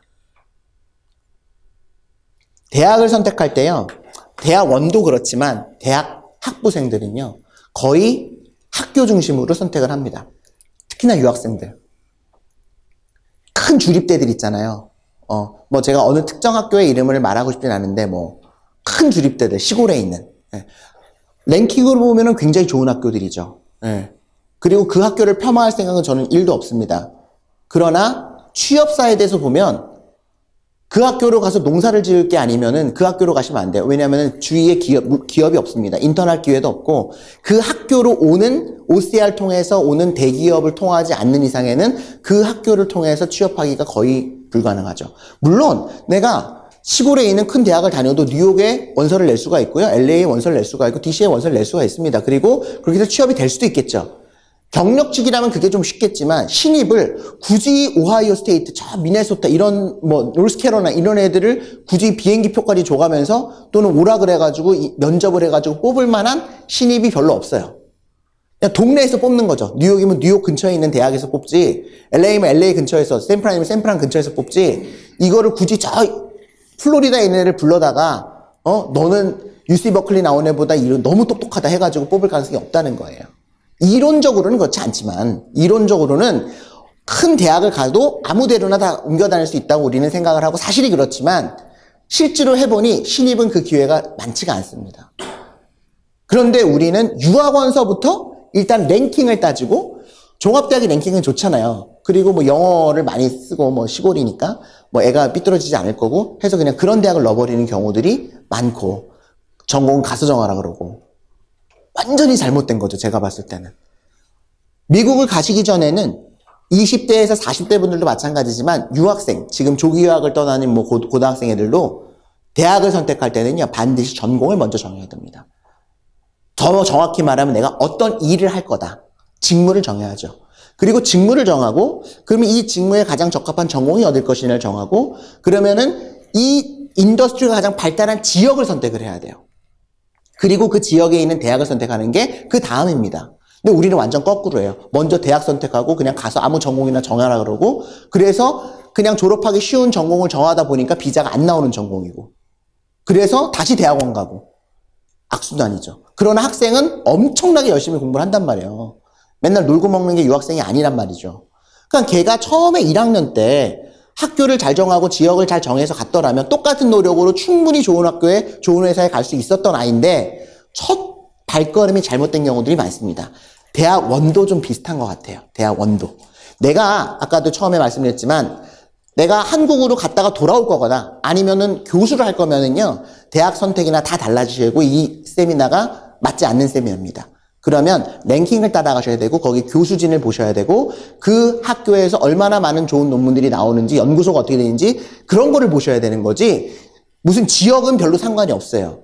근데 우리가 취업을 보자면 인더스트리를 보시고 그 인더스트리가 발전된 지역에 있는 학교를 가셔야 됩니다. 그리고 그 학교에 내가 가고자 하는 전공이 얼마나 좀 이렇게 파워풀한가 교수진이 얼마인가 이거를 그 다음에 보시는 거지 학교를 먼저 정하시면 안 돼요. 중요한 내용입니다. 그래서 졸업 후 취업자 직무를 미리 정하고 대학을 선택하자. 이해를 하셨으면 좋겠고요. 미국 법에 생각보다 잘 모르시는 분들이 많아요. 미국 법 지금 제가 1시간 남짓 설명을 드린 것만 아셔도 충분합니다. 1시간만 시간을 내면 알 수 있는 내용들이에요. H1B가 뭐냐? 세 가지. 직무 매칭, 전공 매칭 돼야 된다. 65,000개, 85,000개 쿼터 있다. 4월 첫째 주에 넣는다. 이 세 가지요? 네. CPT, OPT 있고 CPT 미리 신청해야 된다. OPT 1년짜리 있고 3년짜리 있는데 1년 있다가 2년 연장을 할 수가 있다. 몇 개 없어요. 근데 너무나 이런 기본적인 미국 법을 모르고 그냥 가는 거죠. 정확한 루트가 없이.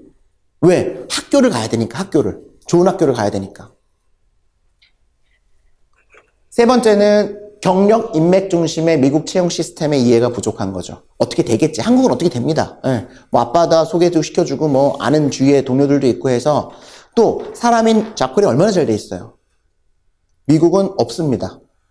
학교를 통하지 않으면 인맥인데 그래서 가자마자 링크드인 만들라고 합니다. 예. 링크드인 빌드업 잘 해놓으셔야 되고요.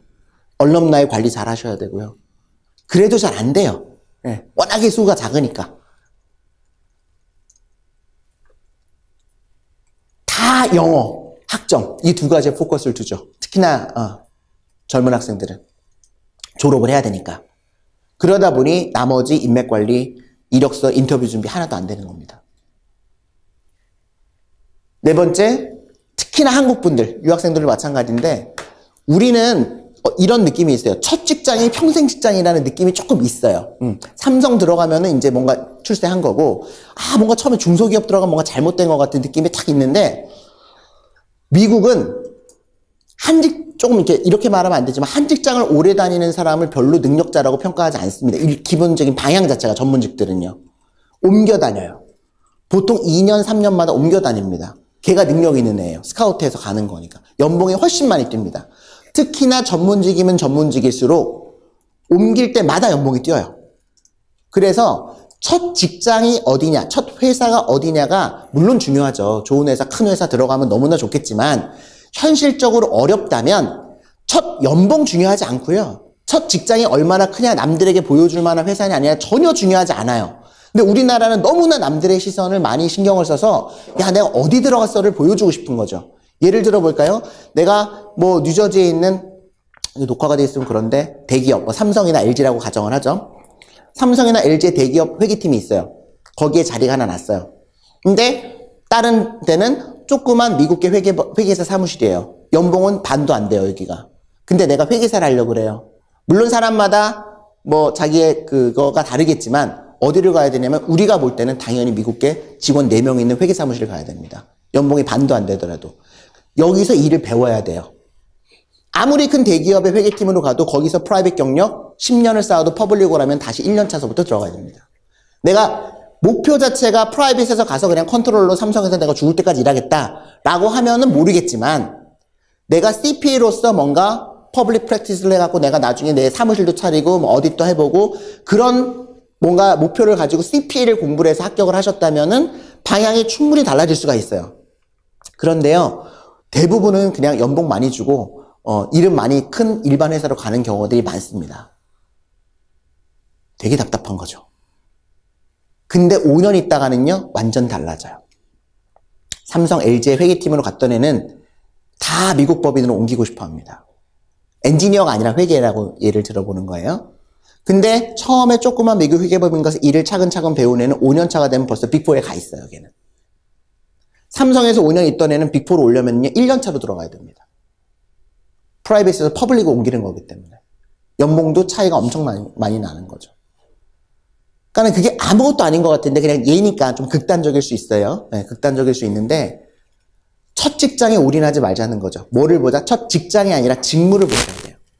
앞으로 2년 있다가 내가 지금 여기서 하는 일이 내 경력에 도움이 되느냐 안 되느냐. 근데 많은 유학생들이 그냥 비자 해주면 아무 데나 가버려요. 비자 해주면 그냥 아무 데나 갑니다. UC 버클리에서 얼마 전에 UC 버클리에서 무슨 데이터 사이언스를 했다는데 비자가 안 나오니까 스타트업 조그만데 이런 데 말고 그냥 한국 회사 무슨 유통하는 회사인데 웹사이트 관리 글로 가버리더라고요. 웹사이트 관리를 왜 UC 버클리까지 나와가지고 거기서 비자 해주니까. 그러니까 너무 답답한 거죠. 그런 회사는 조금 심하게 말하면 여기 인턴들이 가야 되는 회사거든요. 그게 현실이에요. 그러니까는 직무를 봐야 됩니다. 전문직으로 직무. 내가 어떤 일을 배울 거냐. 2년 있다가 내가 어디로 옮길 거냐. 또 3년 있다가 그러면 어디까지 옮겨갈 수 있을까? 이 미래를 봐야 되는데 우리나라 사람은 지금 당장 뭐를 해야 된다는 생각을 좀 많이 갖고 계신 것 같아요. 그런 생각을 좀 버리셨으면 좋겠고 저는 개인적으로. 그 다음에 이제 저희가 한국에 계시는 분들을 또 많이 이렇게 미국으로 취업을 하다 보면은 나이 이슈가 생겨요. 어쩔 수 없이. 왜냐면 우리가 첫 직장을 갈 때 영어가 아무래도 부족하다 보니까 또 신분도 영주권이 없다 보니까 미국 회사에서 바로 채용이 안 되는 경우들이 많거든요. 그래서 한국계 기업으로 취업이 되는 경우들이 있어요. 자, 한국계 기업이라도 직무가 중요합니다. 내가 그 기업에서 배울 수 있고 2년 있다가 취업비자 받아가지고 옮겨서 미국 회사로 갈 수 있는 어떤 포텐셜이 있으면 가는 거죠. 그런데 특이하게 미국 회사는 나이를 보지 않는데 미국에 있는 한국계 기업들은 전부 다 나이를 따져요. 장유, 유서, 정준이 투철한 거죠. 그래서 팀장이 지금 35인데 40이 지금 신입 들어오는 조금 곤란하다. 왜냐면은 대놓고 에이지 디스크리미네이션 하면 이거는 수가 걸리기 때문에 저희한테 얘기를 해요. 조심스럽게. 조금 어렵겠다. 그래서 나이 이슈가 생깁니다. 어쩔 수 없어요. 네.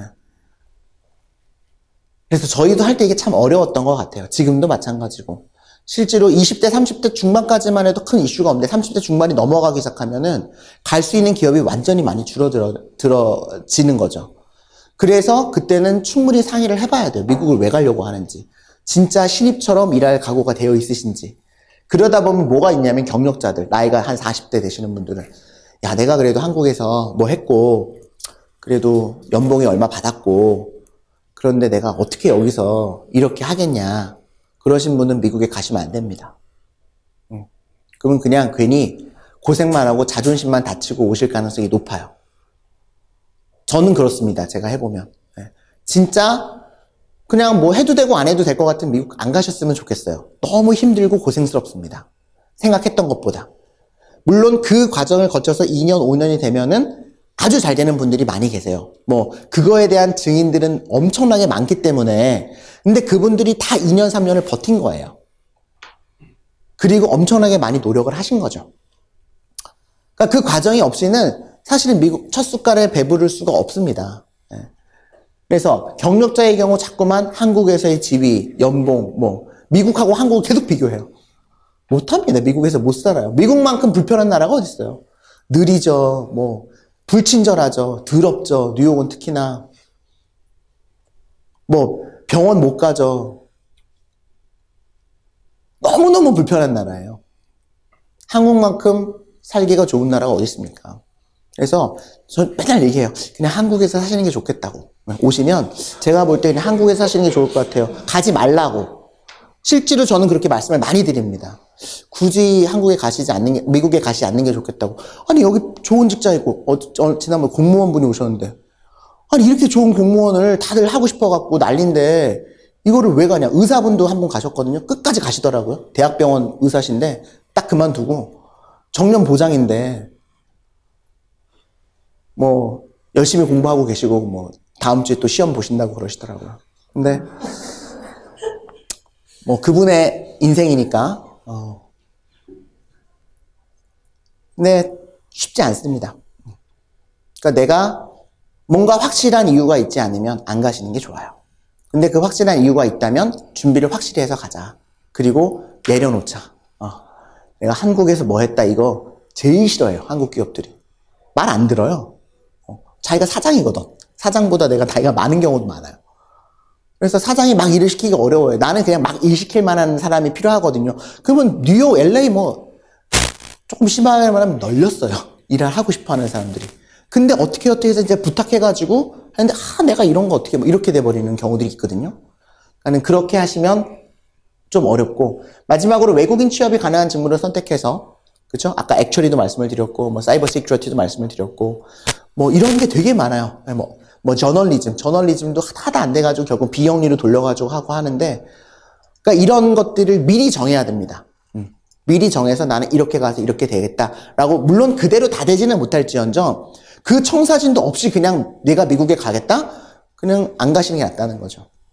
시행착오만 몇 년 하다 오시는 경우들이 많아요. 자, 이게 이제 스템을 운영하는 대학들이에요. 스템 3년. 이제 뭔지 아시겠죠? 스템이 뭔지. 뭐 인터넷 찾아보면 금방 나오는 것들이니까 다 좋은 학교들입니다. 텍사스, 어스틴, U 오브 텍사스, 어카운팅이나 뭐 이쪽에서 1등 하는 대학이에요. 뭐 내가 박사하려면 이 대학 가시는 게 좋습니다.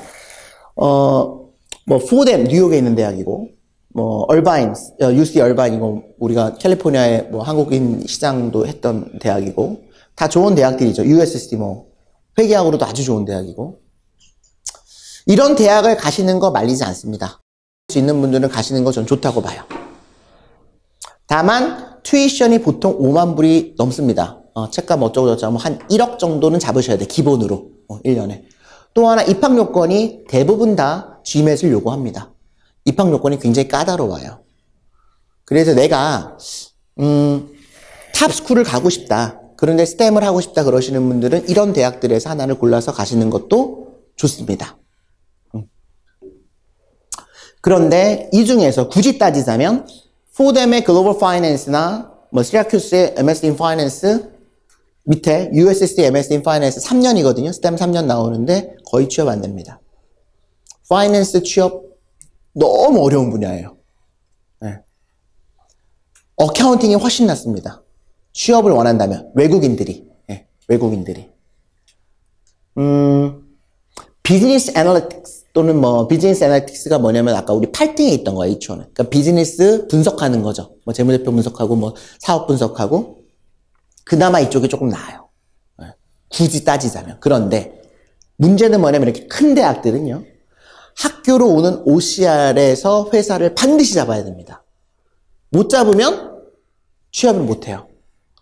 왜냐면 동네에는 뭐가 없으니까 텍사스에는 뭐 시카고로 가야 뭐 지금 뭐죠? 텍사스니까 뭐 달라스나 뭐 이쪽에 있긴 하지만 큰 기업들 말고는 조그만 스폰서해주는 기업들이 많지가 않아요. 결국은 다시 뉴욕으로 와야 되는데 그러면은 뉴욕에서 이름도 들어보지 못한 학교를 나온 거나 이 대학 나온 거나 똑같이 이제 똑같이 시작이 됩니다. 그러니까 이 대학을 간다라는 거는 뭐냐면 내가 굉장히 똑똑하고 돈도 좀 있고 여유도 있고 그리고 학교 OCR을 통해서 내가 반드시 들어갈 수 있다. 라는 확신이 있으실 때 진행하시는 게 좋고 자 그거는 뭐냐면은요 다시 바꾸어서 말하면 내가 학교를 들어가기 전에 이미 취업 준비가 다 되어 있으셔야 돼요. 반드시. 왜? U 오브 텍사스 들어가자마자 첫 학기에 취업이 결정이 됩니다. 첫 학기에. 그리고 나면은 거의 이제 기회가 없어요. 물론 그 다음 학기에 한 번 더 오긴 하는데 졸업이거든요. 회사의 그 리스트가 달라져요. 근데 아까도 말씀드렸지만 큰 대학들로 오는 회사들이 대기업들이거든요. 큰 기업들. 아예 유학생들을 지원을 안 받는 경우들이 많아요. 지금. 그러니까 원서도 안 받아줘. 인턴십인데. 그러니까 이게 되게 참 딜레마인 거죠. 들어가기도 어렵고 또 학교 수업 따라가기도 어렵고 그러니까 학교 수업이 어렵기 때문에 인턴할 시간이 없어요. 학교 중에는 못합니다. 왜냐면 주위에 아무것도 없고 주위에는 뭐 학교밖에 없으니까. 그러니까 결국은 딱 방학 때 3개월 하는 학교 OCR의 큰 기업들을 잡아가지고 들어가야지 이게 이제 성공하는 건데 굉장히 어려워진 거죠. 그러나 도전을 해보실 수 있으신 분은 저는 해보라고 말씀드려요. 네. 좀 내가 경제적 여유도 있고 영어도 잘하고 그렇다면 전공을 잘 정하시고 지역을 잘 정해서 대신 가기 전에 취업준비 다 끝내야 됩니다. 이력서 다 갖고 들어가야 되고요. 그리고 최소한 가기 전에 미국 경력 한두 개는 만들고 들어가셔야 돼요. 그렇게 해서 가면은 가능성이 있습니다. 승산이 있습니다. 스템 전공하시면.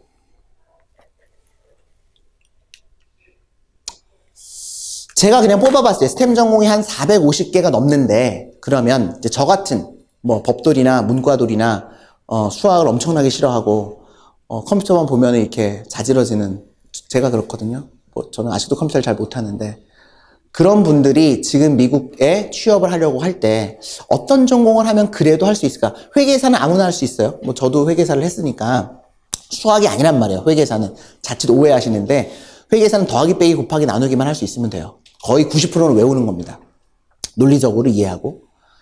그래서 한 몇 개, 한 20개 정도 뽑아봤어요. 보면은 뭐 디지털 커뮤니케이션, 뭐 웹페이지, 컴퓨터 그래픽, 약간 디자인 쪽이 들어가는 것들, 혹시 이제 미술 하셨거나 뭐 웹디자인 하셨던 분들은 이게 이제 이런 쪽이 조금 있고요. 5번, 6번 보면은 Educational Instrument Technology는 근데 교육공학이에요.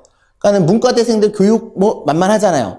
근데 문제는 뭐냐면은 스템으로 들어가서 공부를 할 수 있는데 취업이 되게 어려워요. 교육공학 쪽은. 거의 아마 어려울 겁니다. 그 다음에 뭐 Math and Statistics 8번에 수학은 문과 전공자들이 좀 하긴 어려울 수도 있어요. 예, 뭐 저 같은 경우는 수투 같은 걸 안 배웠으니까 지금 어떻게 되는지 모르겠지만 스태티스틱은 따라갈 만해요. 그런데 스태티스틱도 취업이 그렇게 만만한 분야는 아니에요. 사이컬러지도요. 저도 잘 몰랐는데 사이컬러지도 심리학이잖아요. 심리학도 다 전공은 아니고 몇몇 전공들은 3년이 나오는 심리학이 있더라고요. 할 수는 있어요. 그러니까 심리학은 뭐 특별한 게 필요가 없으니까. 그런데 취업은 안 됩니다. 무슨 말 하고 있는지 혹시 이해가 되세요, 지금? 스템 전공들을 보는데 그 중에서 문과대생들 할 수 있는 걸 뽑아내라고요. 예? 그리고 내가 할 수 있는 게 뭔지를 찾아보세요. 그 다음에 해야 될 건 뭐예요? 내가 이거 했을 때 이거 취업이 되는 전공이 안 되는 거 반드시 확인하셔야 돼요. 미국 애들 말고 내가 외국인으로서 이 전공했을 때 취업이 될까 안 될까? 취업이 되면 어느 분야로 될까? 그거를 알고 아 이게 H1에 지금 한 20 몇 등은 되는구나. 뭐 이거를 알고 아 가능성이 있겠구나 없겠구나 대충이라도 알고 이거를 진행을 해야지. 아 스템이야? 오케이 스템. 여기 뭐 텍사스야? 텍사스. 그냥 이렇게 해서 어드미션 넣어가지고 받으면은 그냥 가겠다. 그건 너무 무모한 거라는 거죠. 이코노믹스 앤 퀀트인데요. 이코노메트리스나 퀀트는 아시겠지만 미국은 이거는 완전 수학이에요. 그러니까 수학을 잘 하시는 분은 괜찮아요. 이코노메트리스 아주 뭐 좋은 분야일 수 있는데 수학을 못 하시는 분은 저처럼 수학을 싫어하는 분은 별로. 그 다음에 이 12번의 비즈니스 스태티스틱스 이게 이제 소위 문과대생들이 많이 할 수 있는 분야 중에 하나예요. 예. 아까 우리 8번에 있던 거 H1B 아까 자료 보셨으면 비즈니스 애널리시스 같은 거 있죠. 재무제표 분석하고 뭐 레이시오 분석하고 뭐 이런 것들이에요. 회계적인 지식도 많이 담겨 있고 그래서 굳이 하나 추천하자면 비즈니스 스태티스틱이 제일 만만해요. 할만해요. 비즈니스 애널리시스라고도 불러요. 예. 전공마다 이름이 좀 다른데 그 다음에 뭐 웹 시스템 IT가 있는데요. 뭐 시큐리티 뭐 18번의 시큐리티도 아까 설명을 드렸죠. 미국 애들은 되게 좋아하는 전공인데 영주권이었으면 좀 어려워요. 영주권에 있으면 괜찮고 20번에 뭐 데이터 사이언스도 빅데이터. 근데 이게 수학이 30% 그다음에 통계가 한 20-30% 엔지니어가 또한 20-30% 돼요. 세 개를 다 하는 거거든요. 근데 이거의 문제점은 뭐냐면 따라갈 만한데 큰 기업이 아니면 취업이 안 돼요. 그러니까 데이터 사이언스를 하셨으면 아예 좋은 회사를, 좋은 학교를 가야 돼요. 그래서 학교 OCR을 통하지 않고는 졸업해버리면 그 다음에는 다 조금 회사로 가야 되거든요. 조금한 회사는 빅데이터가 필요가 없어요. 그러니까 이런 것들을 다 조사를 해보시고 하나 전공을 정하신 다음에 내가 전공을 정했다면 그 전공이 파퓰러하게 활성화되어져 있는 지역을 정하시고 그 지역에서 내가 대학을 정하시는 거예요. 이해되시죠? 제가 자꾸만 반복하는 게 너무 답답해서 유학생들 상담하다 보면 너 이 대학 왜 갔니? 그러면 유학원에서 가라 그랬어요. 근데 대학 선택이 지역 선택이 잘못된 경우가 거의 한 80%예요. 지역 선택이. 그 지역 때문에 취업이 안 돼요. 그 학생은. 물론 전공은 말할 것도 전공이 이상하면 이제 비자가 안 나오니까 어떻게 할 수 없지만 자 그래서 미국 취업을 목표로 한다면 대학원이나 지역 선정 중요하다 계속 강조드리고 있고요. 그 다음에 외국인으로서 취업이 강한 전공 최대한 스템으로 하셔야 될 것 같고 출국 전에 미리 준비할 것들은 다 준비하고 가자. 재학 중 인턴십은 맨데터리다. 재학 중에 내가 공부만 하고 인턴십을 안 하겠다고 하면 그냥 취업을 안 하겠다는 거랑 똑같습니다. OPT 나오기 전에 회사 매칭이 돼야 됩니다. 왜? 90일 안에 회사 매칭 돼야 되는데요. 그때 회사 잡고 있으면 아무 회사나 진짜 가버려요. 비자 해주면 그냥 아무 회사나. 그 전에 인턴을 2번 정도 하고 그 회사 둘 중에 한 회사거나 또는 새로운 회사로 졸업 전에 취업이 돼야 됩니다. 그래야 문제가 없어요. 자, 그래서 이제 제가 생각하는 대학 선정의 기준입니다. 첫 번째, 대도시에 위치할 것. 그래야 내가 학교 공부하면서 인턴할 수 있습니다. 두 번째, 아까 말씀을 드린 GMAT 700 이상들의 학교를 가시면 좋지만 학비도 높거니와 일단 공부량이 많아요. 네. 그래서 입학이 용이할 것.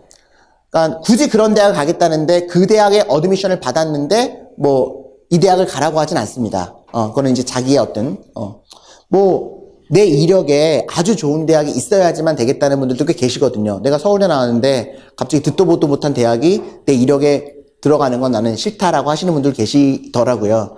근데 그분들의 상당 부분 나중에 후회하세요. 취업이 안 되고 나면 내가 큰 도시로 갈 걸, 조금 학교의 수준이 낮더라도 그런 분들이 되게 많으세요. 그래서 입학이 용이해야 돼요. 제가 해보니까. 왜냐면 지금 토플을 공부를 해보신 적이 거의 없더라고요. 그래서 좋은 대학을 나오셨어도 토플 점수가 높지가 않아요. 이상하게.